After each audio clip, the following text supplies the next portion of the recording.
Bien le bonjour à toi et bienvenue sur la Fabrique du sportif. Ok, aujourd'hui, je sais pas si tu connais les lipides, mais pour faire simple, on va associer les lipides aux graisses. Le problème d'aujourd'hui, c'est que les gens associent lipides ou bien graisses à on va grossir, mauvaise santé, etc.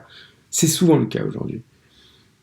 Ce qui est un peu juste parce que aujourd'hui, la plupart des gens mangent essentiellement des mauvaises graisses qui vont faire augmenter votre mauvais cholestérol et venir vous apporter que des problèmes de type inflammatoire ou des problèmes cardiovasculaires. Mais moi, aujourd'hui, je compte vous apprendre les vérités sur les lipides et vous apprendre à quel point ceux-ci sont importants pour votre bonne santé. Déjà, l'un des rôles des lipides, c'est de conduire certaines vitamines à bon port. Alors, pourquoi ? Il existe deux types de vitamines. Donc, les vitamines dites hydrosolubles et les vitamines dites liposolubles.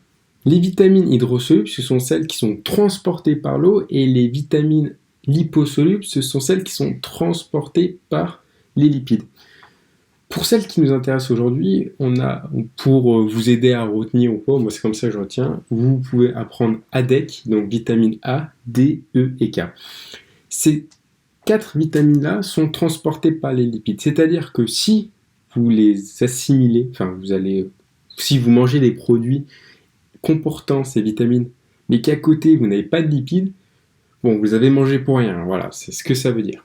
De plus, les lipides constituent une grande partie de nos cellules et constituent une partie de notre cerveau aussi. Voilà. Donc, les lipides sont précurseurs d'hormones. Pour donner un exemple, on va prendre le cholestérol qui, sans lui, on ne pourrait pas produire de testostérone. Juste pour donner cet exemple-là. Il existe trois familles de lipides. On a les acides gras saturés, les acides gras monoinsaturés et les acides gras polyinsaturés.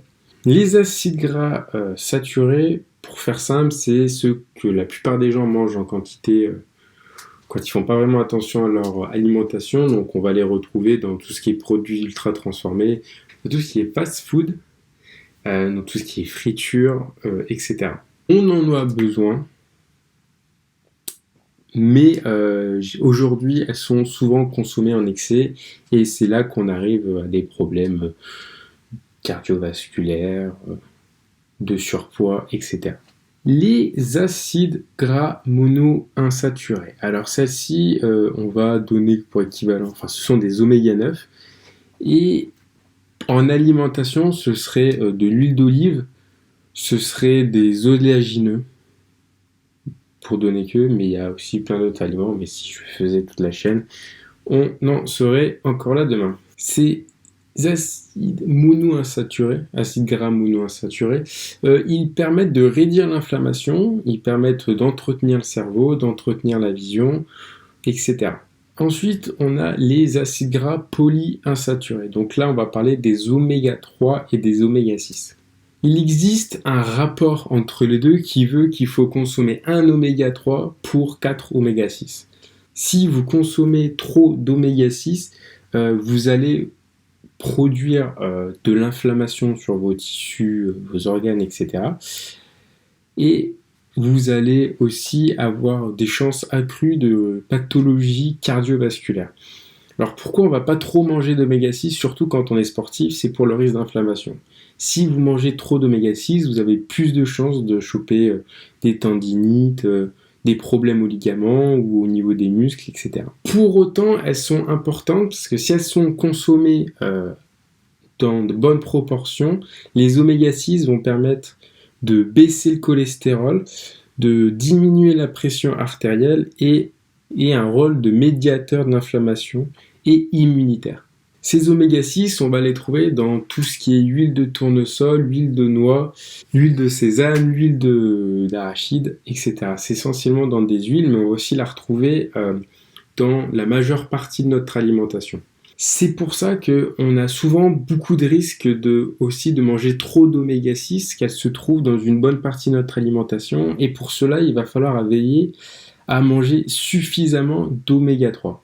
Alors les oméga 3, on peut les trouver dans l'huile de colza, dans tous les poissons gras tels le saumon, maquereau, le thon. Pour revenir sur les poissons gras, surtout pour le saumon, maquereau, surtout pour le saumon, le thon, les poissons gros comme ça qui sont, on va dire, relativement au-dessus de la chaîne alimentaire, pour ce qui est des poissons, on évitera d'en manger 50 fois dans la semaine. Généralement, on dit une seule fois dans la semaine. Pourquoi ? Parce que généralement, ces poissons-là, ils ont pas mal de mercure en eux, le fait de manger tous les petits poissons, etc. Ce qui n'est pas bon pour la santé.